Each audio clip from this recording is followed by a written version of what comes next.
Guy Ritchie was dead to Hollywood. But in 19 Days High, Pissed Off, and Chain-Smoking, he wrote a script that blew everything up. Palaces on fire. Special forces breaking actors' jaws. Killer pigs. Want to know how he screwed them all over? 2018. To big Hollywood, Guy Ritchie is basically a corpse. King Arthur and the Man from U.N.C.L.E. didn't hit the box office the way studios prayed they would. And Ritchie's name quietly moves from the shelf labeled Golden Boy of British Crime to the shelf labeled risky, problematic, outdated. Studios smile politely at meetings, but the ending is always the same. They don't. Ritchie sits in his London office, a room whose walls still remember the posters of Lock, Stock, and Snatch. But the air already smells not of triumph, but of fatigue. On the table, an overflowing ashtray. Somewhere nearby, a half-smoked joint. In the corner, a guitar he hasn't touched in months. He stares out at rainy London and understands one thing very clearly. If he doesn't make something his, something raw, something British right now, his future is nothing but commercials, music videos, and soulless franchises. So he decides, fine. If this is my last big shot, it'll be my shot. No studio hand-holding, no ratings committees, no American can we, can't we? Back to the roots, swearing, weird blokes with guns, dialogue faster than bullets, and British crime that never looked like a glossy Netflix drama. That's how The Gentleman begins crawling back into the world. Ritchie writes the script like it's the old days again. Not writers' rooms. Not months of outlines. Just him, a keyboard, a stack of chaotic ideas, and a lifelong habit of collecting every London rumor about dealers, aristocrats, and lunatics in tracksuits. After a little over 2 weeks, he's holding a dense script full of interwoven stories, razor-sharp dialogue, and classic Ritchie structure. Now let me tell you that same scene from another angle. Next step, the cast. And here Ritchie acts like a true gangster recruiter. He picks up the phone and calls Matthew McConaughey. On the other end, the voice the world knows from American dramas and whiskey commercials. Ritchie doesn't pitch for long. He throws him a picture. One scene. Noise, extras, smoke grenades, small pyrotechnics. In theory, controlled. In practice, a spark lands where it shouldn't. Suddenly, an antique carpet worth a small fortune turns into a torch. Flames run across the pattern like it was designed specifically for fire. Smoke fills the ceiling. People jump back. Amid the chaos, McConaughey, in a luxurious robe that suddenly looks very flammable, shouts. Running.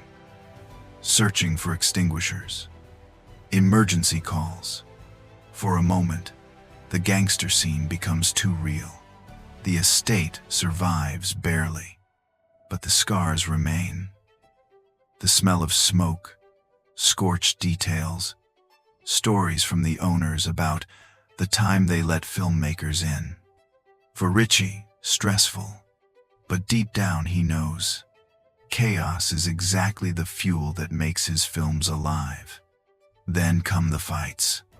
Ritchie loves his crime, scrappy and physical. In The Gentleman, he does the same. Instead of polished stunt teams, he brings in real fighters, guys who know exactly how a knee to the liver feels. Some have actual scars. For them, fights aren't choreography, they're muscle memory. Result. Scenes where the line between acting and reality melts into nothing. Chairs fly, plates shatter, bodies slam into walls. One wrong move minus a tooth, minus a shoulder. Even the stars quickly drop the cool gangster swagger and start moving like real people trying not to end their careers in one take. Meanwhile, another battle burns the creative one. Ritchie and McConaughey, two strong temperaments. One British trickster who treats dialogue like magic tricks. The other American actor who builds characters through calm control and inner detail. Arguments spark often. Ritchie wants more dirt, speed, chaos. McConaughey wants a composed king who rules the chaos instead of drowning in it. It's not ego against ego, it's style versus style. And instead of ruining the film, it supercharges it. Scenes end up stronger because both men fight for them. The weapons on set aren't toy props either. Cold metal, heavy, real weight. Blank rounds that kick, shake the frame, and make every actor's heartbeat spike. Every shot is a tiny explosion echoing across the location, and everyone feels that nervous jolt. What if this is the take where something goes wrong? No real tragedies happen, but the tension stays baked into the performances, and the audience feels it. And then the weed. On screen it looks so real you practically want to sneeze in the theater. The prop team designs the mix so it behaves like real powder. It scatters. It flies out of noses. It sticks to clothes. After each take, the actors walk out of cars and rooms, shake themselves off, and little white clouds keep swirling around them in the air for a few more seconds. It creates that exact visual idea, as if all of London in the film is lightly dusted with this business. Step by step, The Gentleman is built out of small bits of madness. Burned carpets, knocked out breaths, stars yelling at each other between takes, and real punches that have to be treated with ice after the word cut. A film that was meant as a return to the roots ends up being shot exactly that way. Without extra safety cushions, with risk, improvisation, and the constant feeling that any given day on set might give you a story as wild as the plot twists in the movie itself. When the viewer hits play and sees this stylish, sharp, cocky criminal London on screen, they rarely think about how much smoke, fire, bruises, and nerves are behind it. But that's precisely what makes the film feel alive. It wasn't assembled in a blockbuster lab. It was made in real locations, with real risks, and with the same hunger for authenticity that Guy Ritchie never lost, even when Hollywood had almost written him off. Shooting the pig farm sequence isn't just another episode. It's full-on anarchy in the British countryside. An abandoned farm an hour outside London greets the crew with the smell of sweet rot, footprints of past life scattered across the floor, and cold that cuts straight through to the bone.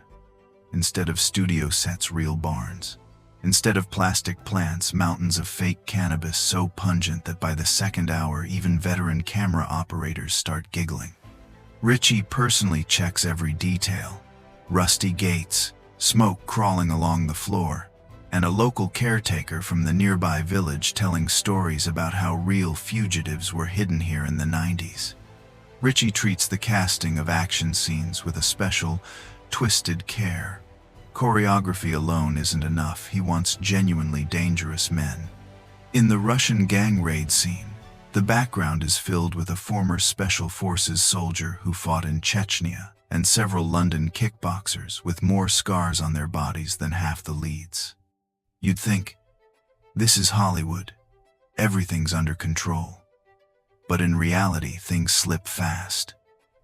According to the script, one of the thugs is supposed to drop Henry Golding's character with a light hit. By the fifth take, the ex-commando gets carried away and lands a real uppercut.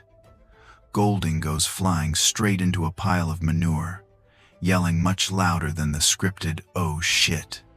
And it's not just sweat and mud sliding off him, but the last bits of dignity. Ritchie is ecstatic. bouncing around the set and shouting, "That's fucking brilliant! We'll only mute the swear word, everything else stays in the movie." Golding spends a week cleaning himself up and swears off camera. Next time, they can hire proper stuntmen for that. Colin Farrell, completely immersed in the coach, shows up at the farm in an original 90s Adidas tracksuit. The thing is so old and soaked in sweat that when the prop guys throw it out on a balcony to air, local kids think the place has caught fire. In the bar fight sequence, Farrell gets so fired up he actually breaks a background actor's arm, a crack, a burst of blood, people panicking. Ritchie happily screams, "Don't cut the camera. This is the best insane shit I've ever seen." Later, it turns out that the take with the real fight makes it into the final cut. The pigs have their own chapter. Ritchie decides, if he's going to shoot that scene dirty, it has to be with real pigs. They bring in several big animals, trained to eat anything disgusting. The stars of the farm don't care about the script. They refuse even to approach the fake corpse, grunt in protest, and wander around set on their own schedule. One particularly playful piglet suddenly latches onto a stuntman's pants and rips out a piece of fabric in the most delicate area. From the pain and shame, the guy screams across the entire farm, and Ritchie nearly chokes laughing. In the end, the actual act of cannibalism is shot separately. They cut the meat up, feed it piece by piece, and finish the gore in post. But the real smell, warmed up by hot lights, hangs over the location for another month. Meanwhile, other insane episodes are being filmed. The now legendary kitchen scene demands brutal stamina from the cast. The set feels like a sauna because of the lights and working stoves. McConaughey delivers his lines under the mythical whiskey effect, and across the counter, Charlie Hunnam sits in just his trousers. Having taken a cast off his arm, they need to finish the big ensemble scenes, and there's no time to relearn stunts. By the end of the day, Hunnam says his head feels like a bucket full of loose bolts. That's how much his shoulder and the brutal pace have worn him down. One of the most shocking moments of the whole shoot happens when London police storm the set. The reason is a stray shot. By mistake, one actor loads a live round instead of a blank. The bullet goes into the ceiling of the hangar, punches through a few boards, and ends up buried in a mattress on the second floor. An investigation starts. The officers who arrive laugh. This always happens after gangster films. Filming shuts down for a full day, and the real conclusions are drawn later, in a very quiet bar that evening. Hugh Grant, the star of British rom-coms from the 2000s, now plays a sleazy blackmailer. He didn't just memorize 40 pages of text. He had to improvise when his car was robbed on the day of a key scene, and he had to invent fresh lines on the fly. 5 days of dialogue with Charlie Hunnam turn into one of the most exhausting acting marathons on the film. Even the local press notes that Grant leaves the set at the end of the week with his voice completely shredded. The prop cocaine is made by a secret recipe, a mix of lactose, menthol, pantry spices, and starch. After each take, the actors sneeze, rub their noses, and joke that 1,000 London club kids would kill to be here today. After one scene, Hugh Grant walks up to Ritchie in a cloud of white dust and jokes. "Looks like I just crashed the coke market in this city." McConaughey and Dockery start a competition over who can sneeze the powder in the funniest way and turn the shot into a meme. January 2019. The edit chaos all over again. Ritchie works nights, blasting old dubstep, drinking whiskey, and throwing entire scenes into the trash just to preserve his trademark speed and insane rhythm. In his own words, editing The Gentleman felt like a rap battle after 2 days without sleep. Some sequences are stitched together from different takes of the same moment, anything to get real chaos. The premiere finally comes in January 2020. 2 weeks later, the pandemic. Cinemas worldwide closing. Studios saying that now the film is definitely doomed. But against all odds, in the first months the movie pulls in $115 million. And in Russia sets an absolute Ritchie record, more than 1 billion rubles. The internet explodes with memes. Proper fucked spreads across social media. Quotes fly through pubs. And the coaches' outfits are copied by every chav in Britain. The soundtrack blares in every bar. The phrase, "It's nice to be nice," goes into everyday speech. Several cast members admit in interviews they've never had such a fun and brutal kind of hell on any project. McConaughey, wild and pleased, "This is the best thing I've ever done. I don't even want to take the robe off when we're not shooting." Charlie Hunnam is blunt. "I broke my hand, but I'd do it 3 more times for action that clean." Hugh Grant laughs. "I finally played a guy people don't necessarily like, and it was bloody fantastic."